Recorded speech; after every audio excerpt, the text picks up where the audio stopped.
अस्सलामुअलैकुम, welcome back guys. आज के इस लेसन के अंदर हम सीखने वाले हैं दो स्पोकन इंग्लिश स्ट्रक्चर्स जिनकी मदद से स्क्रीन पर लिखे हुए फ़िक्रात को हम इंग्लिश में बोल सकेंगे। फ़िक्रात क्या है? तुमने बदतमीज़ी की, तुम्हें बदतमीज़ी नहीं करनी चाहिए थी। तुमने झूठ बोला, तुम्हें झूठ नहीं बोलना चाहिए था। ये दो वाले जो जुमले हैं ये दोनों हैं पास्ट के, इनके लिए हम यूज़ करेंगे एक स्ट्रक्चर। और लास्ट वाले दो जुमले हैं तुम्हारे पास खाने के लिए कुछ होना चाहिए, उसके पास बहुत पैसा क्यों होना चाहिए। तो ये वाले दो जुमले हैं प्रेजेंट के, इनके लिए हम यूज़ करेंगे एक स्ट्रक्चर। तो आज की इस वीडियो के अंदर हम दो स्ट्रक्चर सीखेंगे जिनकी वजह से हम इस तरह के और भी फ़िक्रात को देखेंगे कि हम इंग्लिश में कैसे बोल सकते हैं। तो आज का लेसन शुरू करने से पहले अगर अभी तक आपने चैनल को नहीं सब्सक्राइब किया तो चैनल को भी कर ले सब्सक्राइब, ताकि हर नए आने वाले लेसन का नोटिफिकेशन भी आपको मिलता रहे और आप लगातार हमारे साथ इंग्लिश सीखते रहें। अब चलते हैं और आज के लेसन का आगाज़ करते हैं। बेसिकली आज के जो फ़िक्रात हैं उनके लिए हम यूज़ करने वाले हैं कॉन्सेप्ट ऑफ शुड हैव। उसकी मदद से हम आज के दो तरह के फ़िक्रात जो हैं उनको इंग्लिश में बोलना सीखेंगे। सबसे पहले देख लेते हैं कि कॉन्सेप्ट इसका क्या है हमारे पास, ताकि आपकी भी जो है बेसिक अच्छी तरह क्लियर हो जाए और आप इस तरह के खुद से भी फ़िक्रात बना सके। कॉन्सेप्ट ये है कि जब भी उर्दू फ़िक्रे के लास्ट पर ये वाले अल्फाज आएंगे पास होना चाहिए, उस वक्त हम शुड हैव का इस्तेमाल करेंगे। पास होना चाहिए, दो तरह के इस्तेमाल है, आगे जाकर हम दूसरा इस्तेमाल भी देखते हैं। अभी पहला इस्तेमाल है जिसका कॉन्सेप्ट ये है कि हम पास होना चाहिए। इस तरह के हमारे पास अभी जो हमने स्क्रीन पर देखे थे फ़िक्रात वो थे लास्ट वाले दो फ़िक्रात, उनका कॉन्सेप्ट है ये पास होना चाहिए। फॉर्मेट क्या होगा जिसके मुताबिक हमने आगे फ़िक्रात बनाने हैं। फॉर्मेट ये है कि सबसे पहले लिखा करेंगे सब्जेक्ट, उसके बाद आ जाएगा शुड हैव और फिर आ जाए करेगा कॉम्प्लीमेंट। ठीक है, तो इस तरह हमारा जो है जुमला वो कंप्लीट हो जाया करेगा। अब नेक्स्ट इसकी मदद से हम कुछ फ़िक्रात बनाते हैं और देखते हैं हमने इसे यूज़ कैसे करना है। ठीक है, हमारे पास यहाँ पर पहला फ़िक्रा है आपके पास कुछ पैसे होने चाहिए। आपके पास कुछ पैसे होने चाहिए। ठीक है, सबसे पहले हमने सब्जेक्ट लिखना है, आप इधर आ जाएगा यू, उसके बाद आना है should have. Should have, you should have some money, कुछ पैसे। You should have some money, आपके पास कुछ पैसे होने चाहिए। ठीक है, आपके पास कुछ पैसे होने चाहिए, you should have some money. उसके बाद नेक्स्ट जुमला है आपके पास कुछ होना चाहिए, यू शुड हैव समथिंग। आपके पास कुछ होना चाहिए, यू शुड हैव समथिंग। आपके पास कुछ होना चाहिए। नेक्स्ट जुमला है उनके पास पानी होना चाहिए, उनके पास पानी होना चाहिए। They should have water, they should have water, उनके पास पानी होना चाहिए।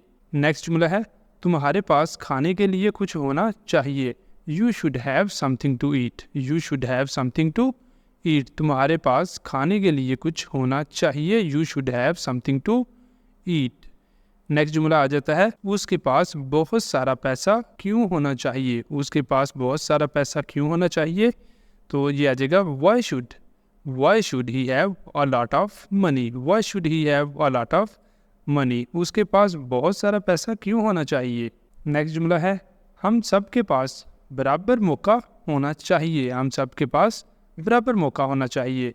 वी ऑल, हम सब, we all should have equal opportunity, we all should have equal opportunity, हम सब के पास इक्वल का जो है ना मौका होना चाहिए। नेक्स्ट जुमला आ जाता है तुम्हारे पास नए कपड़े होने चाहिए, तुम्हारे पास नए कपड़े होने चाहिए। ऊपर स्ट्रक्चर गिवन है, इस स्ट्रक्चर के इस्तेमाल से आपने ये वाला जुमला कंप्लीट करना है और इसे करके बताना है कमेंट बॉक्स के अंदर। जहाँ तक हमने देख लिया है पहला इस्तेमाल शुड हैव का, जो हम प्रेजेंट ज़माने के लिए इसे यूज़ कर रहे हैं कि आपके पास ये चीज़ होनी चाहिए। ठीक है, कोई ना कोई कॉम्प्लीमेंट्स है जो होने चाहिए, कुछ ना कुछ चीज़ है जिसके बारे में हम जो है ना बात कर रहे हैं कि ये चीज़ आपके पास होनी चाहिए। ये है प्रेजेंट इस्तेमाल इसका। ठीक है, शुड हैव का प्रेजेंट का इस्तेमाल। और अब नेक्स्ट चलते हैं अब और अगला इस्तेमाल देखते हैं पास्ट का। अब यहाँ पर है हमारे पास इसका पास्ट का इस्तेमाल शुड हैव। सबसे पहले इसका कॉन्सेप्ट देख लेते हैं। कॉन्सेप्ट क्या है, वो काम जो करना चाहिए था, वो काम जो करना चाहिए था या फिर कर देना चाहिए था। ठीक है, इस तरह के हमारे पास आगे फ़िक्रात आएंगे उर्दू के अंदर, वो काम जो हमें करना चाहिए था। अब माजी की बात होगी। ठीक है, तो ये इसका पास्ट का इस्तेमाल है। जब इसको पास्ट के लिए इस्तेमाल करना है शुड हैव को, तो उस वक्त इसका फॉर्मेट हमारे पास चेंज हो जाएगा। फॉर्मेट क्या होगा, इसका स्ट्रक्चर क्या बनेगा, सबसे पहले हमने लिखना करना है सब्जेक्ट, फिर आ जाएगा शुड हैव और लास्ट पर हमने देखा था कि हमारे पास कोई भी वर्ब नहीं था आ रहा, शुड हैव के बाद कोई ना कोई कॉम्प्लीमेंट आ रहा था, ठीक है, कोई ना कोई चीज़ आ रही थी। लेकिन अब हमारे पास कोई ना कोई वर्ब आया करेगा, जो भी वर्ब आएगा उसकी हमने थर्ड फॉर्म यूज़ करनी है और लास्ट पर आ जाया करेगा ऑब्जेक्ट। इस तरह हमारा ये जुमला कंप्लीट हो जाया करेगा। अब नेक्स्ट चलते हैं और इस तरह के कुछ फिक्रात इसकी मदद से बनाते हैं। फिक्रा पहला है, तुम्हें आना चाहिए था। तुम्हें आना चाहिए था। सबसे पहले लिख लिया सब्जेक्ट यू, उसके बाद आ जाएगा should have, you should have. अब यहाँ पर कम है थर्ड फॉर्म ये, ठीक है, ये हमने थर्ड फॉर्म कम की यूज़ की है, यू शुड हैव कम, केम कम, ठीक है। तो यहाँ तक हमारा ये जुमला कंप्लीट हो रहा है। यहाँ पर ऑब्जेक्ट मेंशन नहीं है तो इसलिए आगे ऑब्जेक्ट नहीं आ रहा। यू शुड हैव कम, तुम्हें आना चाहिए था, तो माजी की बात हो रही है। नेक्स्ट जुमला है हमारे पास, तुम्हें जाना चाहिए था। तुम्हें जाना चाहिए था, you should have gone, you should have gone, तुम्हें जाना चाहिए था। उसके बाद नेक्स्ट जुमला हमारे पास आ जाता है, तुमने बदतमीज़ी की, तुम्हें बदतमीज़ी नहीं करनी चाहिए थी। तो इस जुमले को हमने कैसे बोलना है? अब इस जुमले के हैं दो पार्ट, तुमने बदतमीज़ी की, एक पार्ट तो ये है, दूसरा पार्ट है तुम्हें बदतमीज़ी नहीं करनी चाहिए थी, दूसरा पार्ट ये है। तो पहले वाला पार्ट देखिए, सबसे पहले तुमने बदतमीज़ी की, ये तो है सिंपल पास्ट का, ठीक है, सिंपल पास्ट का। तुमने बदतमीज़ी की, सिंपल पास्ट के अंदर हम जुमला कैसे बनाते हैं? सब्जेक्ट के बाद सेकंड फॉर्म ऑफ वर्ब और फिर ऑब्जेक्ट आ जाता है। अब यहाँ तक ये जो जुमला है ये है सिंपल, हमारे पास सब्जेक्ट के बाद वर्ब आ जाएगा, यू मिसबिहेव्ड, तुमने बदतमीज़ी की, यू मिसबिहेव्ड, तुमने बदतमीज़ी की। नेक्स्ट आ जाता है, तुम्हें बदतमीज़ी नहीं करनी चाहिए थी। तो इसके लिए हम ऊपर वाला स्ट्रक्चर यूज़ करेंगे, तुम्हें बदतमीज़ी नहीं करनी चाहिए थी, you should not have misbehaved. अब थर्ड फॉर्म हम वर्ब की यूज़ कर रहे हैं यहाँ पर, you should not have misbehaved, तुम्हें बदतमीज़ी नहीं करनी चाहिए थी। जब नेगेटिव जुमला बनाएंगे तो उस वक्त शुड और हैव के दरमियान में हम नॉट का इजाफा कर दिया करेंगे। You should not have misbehaved, तुम्हें बदतमीज़ी नहीं करनी चाहिए थी। नेक्स्ट जुमला है, तुमने झूठ बोला, तुम्हें झूठ नहीं बोलना चाहिए था। ये भी सेम जुमला है, पहले वाला ये सिंपल पास्ट का है और इसके लिए हम ऊपर से ये स्ट्रक्चर यूज़ करेंगे। तुमने झूठ बोला, you told a lie, you told a lie, तुमने झूठ बोला, तुम्हें झूठ नहीं बोलना चाहिए था, you shouldn't told a lie, you shouldn't told a lie, तुम्हें झूठ नहीं बोलना चाहिए था। तो इस तरह ये हमारा जुमला कंप्लीट हो जाता है। नेक्स्ट चलते हैं अगले जुमले पर। नेक्स्ट जुमला है, तुम्हें गाली नहीं देनी चाहिए थी, तुम्हें गाली नहीं देनी चाहिए थी, you shouldn't have abused, you shouldn't have abused, तुम्हें गाली नहीं देनी चाहिए थी।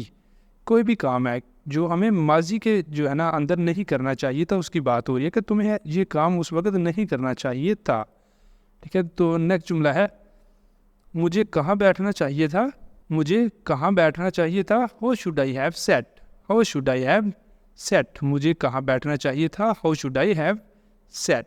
नेक्स्ट जुमला है, मुझे कैसे आना चाहिए था, how should I have come, how should I have come, मुझे कैसे आना चाहिए था। उसके बाद नेक्स्ट जुमला आ जाता है, हमें कब खाना पकाना चाहिए था, हमें कब खाना पकाना चाहिए था, When should we have cooked food? When should we have cooked food? हमें कब खाना पकाना चाहिए था, ठीक है। तो ये भी जुमला हो जाता है कंप्लीट इस तरह। नेक्स्ट जुमला है, तुम्हें उस पर भरोसा नहीं करना चाहिए था, तुम्हें उस पर भरोसा नहीं करना चाहिए था। तो ऊपर स्ट्रक्चर गिवन है, इस स्ट्रक्चर की मदद से आपने ये वाला जुमला कंप्लीट करना है। तो यहाँ तक हमारा आज का लेसन हो जाता है कंप्लीट। आई होप कि आपको दोनों स्ट्रक्चर्स अच्छी तरह समझ आ गए होंगी और अब आप इस तरह के खुद से भी फिक्रात बना सकेंगे। इसी तरह हमने ऑलरेडी शुड बी के 3 लेसन्स के अंदर जो है 3 स्ट्रक्चर्स कवर किए हुए हैं, उसके भी 3 यूजेस हैं शुड बी के जो हमने पूरी डिटेल के साथ कवर किए हुए हैं। अगर आपने वो वाले लेसन्स नहीं देखे तो उनको भी लाजमी देखें, उनके लिंक आपको मिल जाएंगे डिस्क्रिप्शन के अंदर, तो वहाँ से आप देखकर उसको भी क्लियर कर सकते हैं। और अगर आज का लेसन आपको अच्छा लगा है तो वीडियो को लाइक कर दे, शेयर कर दे और चैनल को भी कर ले सब्सक्राइब, ताकि हर नए आने वाले लेसन का नोटिफिकेशन भी आपको मिलता रहे और आप लगातार हमारे साथ इंग्लिश सीखते रहें। हम मिलेंगे सुबह नए लेसन के साथ, तब तक के लिए अल्लाह हाफिज़।